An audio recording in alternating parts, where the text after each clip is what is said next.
Hello everyone, আসসালামু আলাইকুম। আমি জাকির হোসেন আছি আপনাদের সাথে। সো গাইস, আজকে আমরা চলে যাচ্ছি, প্রথম ভিডিও থাম্বনেল এবং টাইটেল দেখতেই বুঝতে পারছেন যে আমরা কোথায় যাচ্ছি। আমরা আজকে যাচ্ছি বিখ্যাত মরুমি বাউল সাধক উকিল মুন্সির বাড়িতে। যদিও উকিল মুন্সি আমাদের নেত্রকোনা জেলারই, আমাদের এলাকার পাশেই, একই থানায়, তবুও তার প্রতি আমাদের অনেকেরই ইন্টারেস্টিং নাই। একটা কথাই আছে যে বাড়ির গরু বাড়ির ঘাস খায় না, ঠিক তেমনটাই হয়েছে আমাদের এখানেও। তো উকিল মুন্সি কিন্তু একজন বিখ্যাত বাউল সাধক ছিলেন। তিনি অনেক বড় মরমী বাউল সাধক ছিলেন। তার গান অনেক আধুনিক শিল্পীরা এখন গায়। বারেক সিদ্দিকী, ম্যাক্সিমাম গানই ওনার। তো আজকে এর আগেও আমি উকিল মুন্সি বাড়িতে গিয়েছি একবার, আমার এক বসকে নিয়ে। তো আজকে আবারও যাচ্ছি আমি আমাদের অফিসিয়াল বসদেরকে নিয়ে। বড় বস আমাদের জেলা পর্যায়ে যিনি কাজ করেন, তার সাথে যাচ্ছি, তাকে নিয়ে আসছি। উনি বলতেছেন উকিল মুন্সি বাড়িতে যাওয়ার জন্য, ঘোরার জন্য। তো আমি ওনাকে বললাম যে বস আসেন, সমস্যা নাই, নিয়ে যাব। তো যেই কথা সেই কাজ, বসও চলে আসছে। তো আমরা এই যে যাইতে যাইতে, আগে আসার সময় ভিডিও করতে পারি নাই, মানে বাকি রাস্তাটা আসার ভিডিও করতে পারি নাই, কারণ আমি বাইকে ছিলাম, বাইক রাইড করছি, আমার সাথে কেউ ছিল না, আর বসেরা কার নিয়ে আসছে, তাই আমার ভিডিও করার সুযোগ হয় নাই। তো এখন আমরা নৌকা দিয়ে যখন উকিল মুন্সি বাড়িতে যাচ্ছি, তখন ঝটপট করে ক্যামেরাটা বের করে ফেললাম।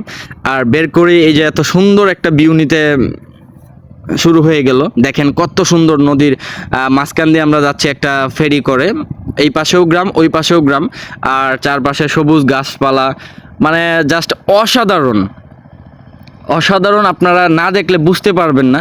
তো আমি সবাইকে রিকোয়েস্ট করব, ভিডিওটা না টেনে সম্পূর্ণ ভিডিওটা দেখুন, এবং আমার ভিডিওটা যদি ভালো লাগে তাহলে অবশ্যই সাবস্ক্রাইব করবেন, চ্যানেলটা অবশ্যই সাবস্ক্রাইব করবেন।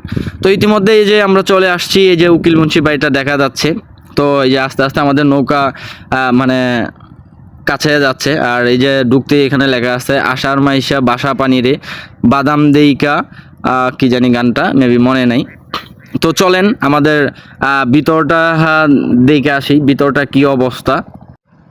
তো ইতিমধ্যে এই যে আমরা উঠে পড়ছি একদম উপরে, আর ওই যে গুলটা দেখা যাচ্ছে, এটাই হচ্ছে মরুমি বাউল সাধক উকিল মুন্সির সমাধিস্থল। আর এটা হচ্ছে একটা ভবন। এখানে মানে যখন উকিল মুন্সির গান হয়, তখন এখানে অনেক ওনার যে ভক্তবিন্দুরা আছেন, তারা এখানে এসে থাকেন এবং গান বাজনা করেন।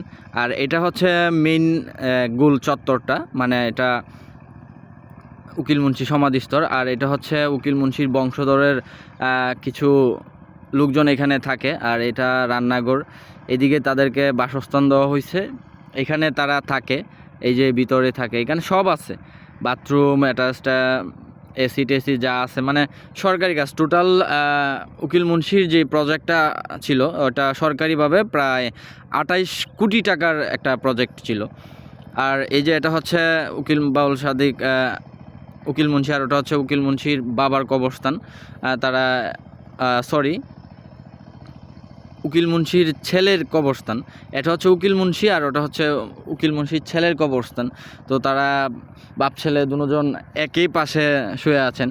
প্রজেক্টটা অনেক সুন্দর দেখতে, অনেক ভালো লাগে। আসলে আমার ড্রোন ক্যামেরা নাই, ড্রোন ক্যামেরা থাকলে দেখতে পারতেন যে ড্রোন দিয়ে যদি আমি শটটা নিতাম তাহলে অসাধারণ লাগতো। ভিউটা আসলেই অনেক সুন্দর। সরকারি এই উদ্যোগটা নেওয়ার জন্য অনেক অনেক ধন্যবাদ। আর এই পাশে নদী, পিছনে বাড়িঘর আছে, আর ওই যে সামনে দেখেন কত সুন্দর একটা বিল্ডিং, ওইখানে অনেক লোকজন বসে থাকে। আসলে এত বড় একজন বাউল সাধক, এত বড় একজন কবি, কিন্তু আমাদের এলাকার, কিন্তু আমাদের মানুষের কোনো মাথা ব্যথা নেই। কিন্তু অথচ দেখেন বাংলাদেশের সুনামধন্য যদি গায়কদের মধ্যে, একজন শিল্পীদের মধ্যে আপনি খোঁজ করেন, তাহলে এই মরুমি বাউল সাধক কিন্তু তাদের মধ্যে একজন। তো চলেন ওই দিকটাও দেখে আসি আমরা। আর এই যে এটা কাজের সনটা এখানে লেখা আছে। আর এটা একটা সিঁড়ি, অনেক সুন্দর, উপরে থেকে নিচে নামা সিঁড়িটা। আর এটা দেখেন কত সুন্দর, একটা ছোট বাচ্চা খেলাধুলা করতেছে। কিন্তু এই এলাকাটা বাটি এলাকা, হাওর অঞ্চল, পানি থাকে, কাদা থাকে, তাই আমরা আগে নৌকা দিয়ে আসছি, যার কারণে না হয়তো আমরা কার নিয়ে আসতে পারতাম বা বাইক নিয়ে আসতে পারতাম। তো আজকে এই পর্যন্তই ভিডিওটা শেষ করতে হচ্ছে। আমি আবারও বলতেছি, যদি ভালো লাগে আমার ভিডিও সাবস্ক্রাইব করবেন।